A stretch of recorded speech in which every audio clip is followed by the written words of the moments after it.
Yeah. Does that suggest that before the game... I was joking, mate. You were just joking. I just wonder, because there's a pattern of before some of these games, there's lots of discussion and debates. That's great. That's brilliant, mate. That's that's all right. That's what we love about the game, mate. That's, you know, you want, you know, like, I love it when you see two blokes arguing about football. You think they're going to kill each other, and then you go the next day and they're sitting at the same table arguing again, you know. So that's what we love about the game. It's a difference of opinion. It's a difference. I love that part of it. Like I said, before the City game, it'd be pretty boring, and I wouldn't be anywhere near as interested if everyone was just had the same opinion about something. So,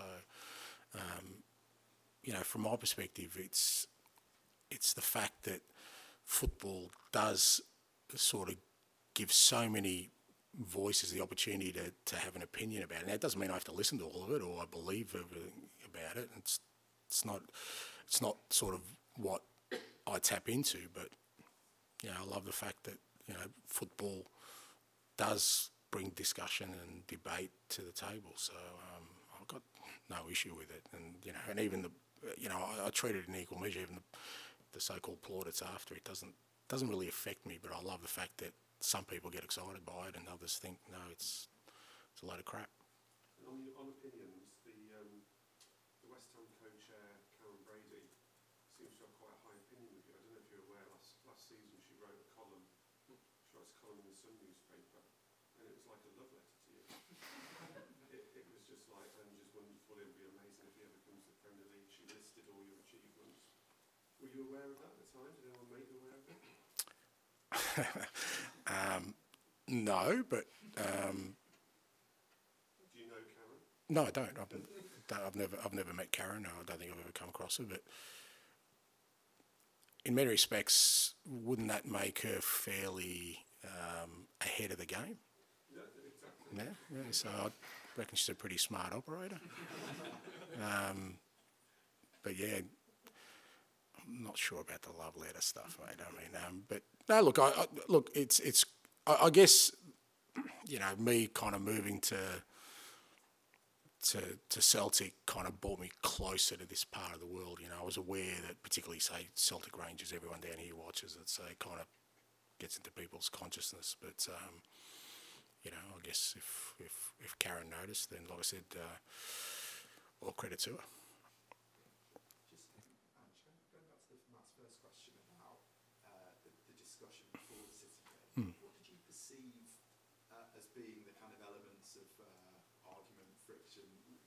What did you hear before that game that you were getting into or not?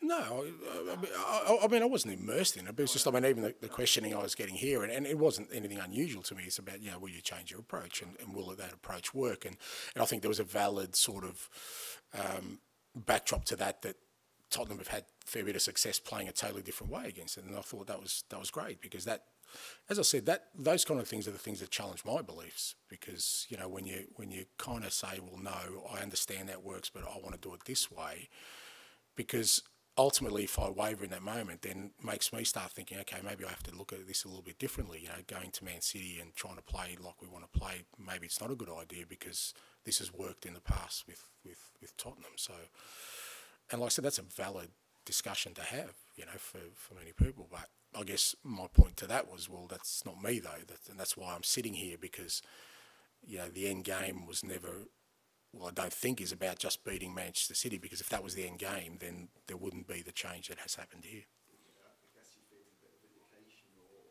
No, it's not, because vindication would mean that I'm trying to prove something. I'm not. I'm trying to win. That's what I'm trying to do, you know, and I don't waver on that because I want to prove a point. I just think this is the way forward, because this is what has worked for me my whole career. So there's a methodology I have, a belief I have that's got me to where I am today, and I believe will get Tottenham to where it needs to be. So along the way, if things work, I don't see that as a vindication. That's just me keeping doing it. If it's not working, then I just need to keep doing it, not trying to prove people wrong, if you know what I mean. Tom? There's some stats out this morning that the teams are scoring way more goals in the Premier League than they normally do. I think it's 3.16 per game, which is way up from what it is. Your team's been a big contributor to that. But why do you think that is? Why are teams scoring more goals than that? there's about 20 minutes of extra game time every week in there. So, well, it's an interesting one. If we did a goals per minute, what'd that work out? There's a stats freak out there. Will bring it out for me. I don't know, but I do enjoy it. I've got to admit. I think we still are well short in that area. You know, it's still the area that I think we've got so much more upside in our front third to score more goals. You know, I really feel like, you know, apart from, like I said, there's some areas of we need to keep working on, but our front third stuff, I still think we've got so much more improvement to get to as a team, and we're seeing some of it at the moment. You know, I think, you know, Brennan and Decky, Kulusevski are starting to get a bit more familiar with their roles, and I think, you know, Gio getting a couple of goals from midfield, but I just think it's an area we can certainly improve. But I think it's great. I think, you know, ultimately it's, you know, what people love about our game, you know, that release of when a team scores and the more goals you have, I think that the more exciting games sort of get. It was mentioned earlier that West Ham was your first game of being a friendly, so it felt like a lifetime ago. But Gio Lo Celso actually scored in that game. It felt like the first step in his reintegration. You know, you had a few players in the summer who their futures looked like they were over at Spurs, like Tom Mee and Lovely, who's obviously gone out on loan. But you kept hold of Gio, and now he's proving himself to be quite a key player. If you cast your mind back to that summer, what did you say to him? Did you say, like, you know, the slate is wiped clean, and were you particularly impressed with how he looked? Yeah, look, I didn't have that specific sort of talk to him or anyone else. I think the players understand that. I mean, I think most players understand that. Some of it feel like, you know, what they've done in the past is enough to, which you know, that's fair enough as well. Or if they've come off a tough time, you know, they see it as an opportunity for some sort of redemption. But I think the only thing with Gio, I think, you know, I just wanted to make sure, not just him, but all those guys who, like I said, particularly maybe were on the periphery and uncertain about their future, was that I wasn't going to make any decision until they got a real good opportunity to show me what they could do and be part of it. And I sense with him that that's all he wanted, you know, and he was prepared to sort of take whatever fallout there was from that, but he wanted a decent shot at it. And, you know, he was good through pre-season, and then obviously, I mean, I think the Fulham game was the second game of the year where he picked up the injury that set him back. But he's been good not just the last two games, but the last sort of month for us in terms of training and what he's been delivering, and hopefully that gives him the confidence, because he's definitely, you know, he's definitely a talented player. You see how important he is to the Argentina national team. As a quick follow-up, Romero, obviously fellow Argentinian, but since he's been given this vice-captaincy leadership role, and there's quite a big Spanish contingent, or Spanish-speaking contingent, has he played a big role in Gio coming back into the fold? I suspect so. I know they're very close, and like I said, I think our dressing room, you know, right now is a pretty sort of united, albeit eclectic one, where there are some, you know, some differences in culture and music choice and all these other things, but they're a pretty united group, and they kind of integrate to, you know, with one another really well. But there's no doubt, you know, Romero is a big influence over the, you know, some of the guys that sort of are closest to him, and Gio's certainly one of them. But Gio's his own man. He's, you know, he's an experienced player. He knows what he wants out of his career, and, you know, he senses there's an opportunity now for him here, and he wants to make the most of it. And I mean, that's great for us, because with Matters out, you know, he was going to be difficult to replace in terms of, and I don't think, you know, Gio's like for like, but Matters was providing goals and assists, and you kind of go, well, we need that, whoever comes in, and the fact that he's scored a couple of goals and he's been involved in a couple of goals has been great for us. Matt, and then John, please. Ange, does Kulusevski prefer playing in that central role? I don't give them surveys, mate, and ask them. I think he has played there earlier in his career, but, you know, I always think that if there is players who can sort of do that, it's great for them to just experience that for a little bit. It gives them a different perspective again, and then when they go back out wide, or I don't know if it's his preferred position, I'm not sure which his preferred position is, it kind of frees them up a little bit. They see the game a little bit differently. It's a bit like sort of Sonny going to the central role. I reckon if I put him back out at left wing, he'd have a different, again, perspective. So I'm not really sure, you know. Something about the real Decky, which Yeah, I don't know, but I mean, I like him out wide. I think what he delivers out wide, and there's still areas we're really pushing him. I think he can be a much bigger goal threat and we're pushing him really hard in those areas. But just his general sort of energy and work rate and his ability to break lines with his running is probably, I think, more suited in my system to playing out wide. But watching him playing, centrally the last couple of games, he's very, very effective in there and certainly an option for us. John? Ange, you've just given the new contract for Fraser Forster. That's the top two keepers cemented for a long term. You've still got Hugo Lloris left over from a previous regime, it seems. What can you do with him? What does he want to do? What's going to happen? Again, it's not something I kind of discuss with Hugo, but he's part of the first team. He trains hard every day. He's a big, I think the goalkeeping sort of unit, fraternity, whatever you want to call them, it's really a good environment. And whilst Hugo obviously hasn't been playing, hasn't been part of the first team, it hasn't sort of changed his demeanour or the way he comes in every day. He's very professional.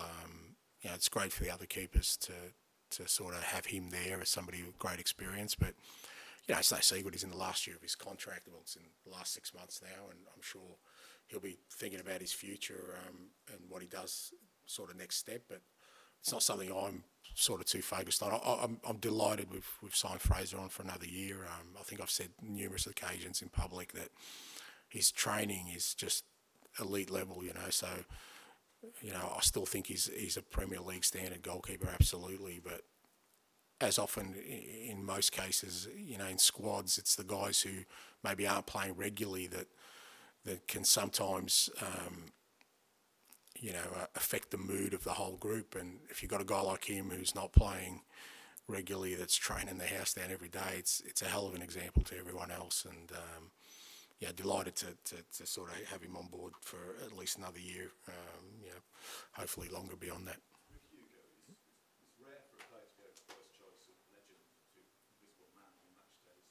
Would you let him go just like that if he wanted to go? Well, it's not my decision. That's a decision for Hugo, the club. It's not. I don't have that power. I never want that power. My role is to, Hugo is a member of this squad, and how he trains every day is important to me. How he presents himself. Because if he wasn't, then I'd be dealing with it. But I haven't had to, because he's been absolutely first class in everything he's done. So, and again, as a manager, I don't take that for granted, because that could be a problem for me. Like most managers, it's the ones who aren't playing sometimes that give you the biggest headaches. And he hasn't given me any cause of concern with his approach, his application, or anything like that. But, it's his career. It's his sort of decision to make beyond that. It's not something that I would get involved with. You must feel he has a chance of playing at least one game. I don't know, mate. I've lost 5 defenders and I could lose 7 goalkeepers. I don't know, mate. It's why I do treat everyone the same, because you don't know.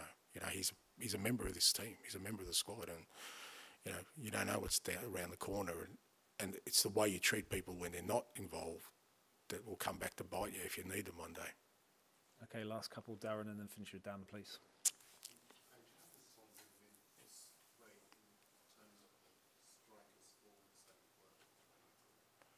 Yeah, well, I mean, I've been fortunate. I've worked with some good ones, but look, irrespective of me, take me out of the equation.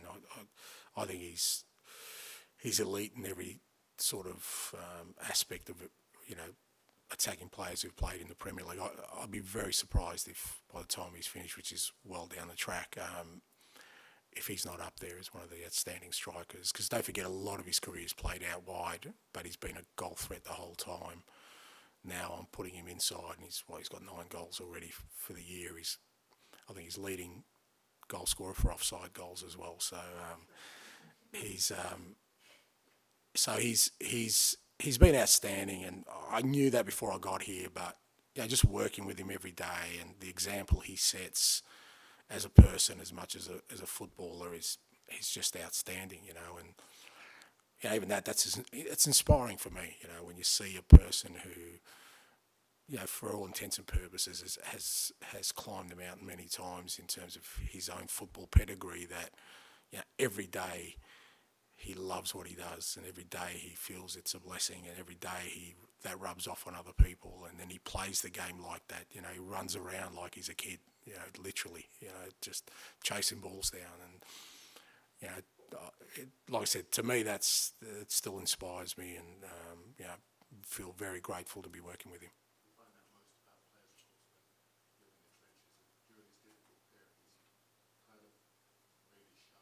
Yeah, that is the sort of definition of leadership is, you know, what do you do when the chips are down, when things aren't going well, you know, because everyone invariably looks there, you know, that they look at your leaders, what are your leaders doing? And, you know, I think he just got this thing in his head that whatever they say about me, good, bad or otherwise, I'm not going to stop running through this period. And that has an effect on people. It does, because a lot of that running is without reward.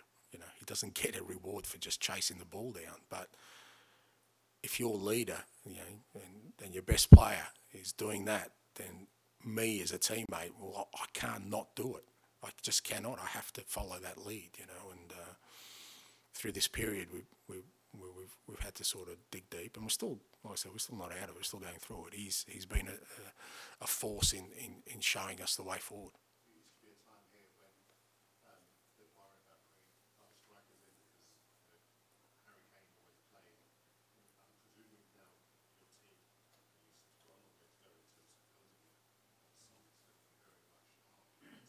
Yeah, he will be. He'll be a very important part of what we're building, and but that doesn't mean, you know, we wouldn't sign another striker, because I think even Sonny would demand it of me. If you're going to build a team that's going to win things, you know, I've always found your best players want more good players in the building. You know, they're not comfortable. They don't want to be comfortable. They don't want to just be sitting there saying, "Well, I'm the man." They want to know that they're going to be surrounded by other players who are just as motivated for success. So. But there's no doubt that, you know, Sonny will be a big part of that.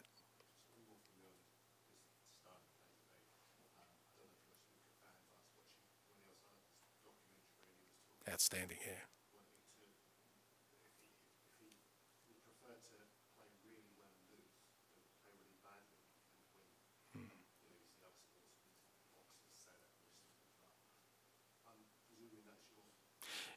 Yeah, it is, and again, that's not the only way, you know, the only road to success. I've seen other people who it's just about the winning, and you admire it so much, because I would find that, you know, so unrelenting, that pursuit of just the result, because you know a lot of times, particularly in football, the result is sometimes out of your hands. You know, you could do everything right and still lose a game. And I would find that really hard to deal with, whereas my pursuit is about trying to play a certain way that will get us the result. And I find that, okay, if we played well and we haven't got the result, I get some sort of small comfort from that, you know. So it's just a different approach, but it doesn't mean there's a right or wrong way. It's just, you know, the road to success. But again, you know,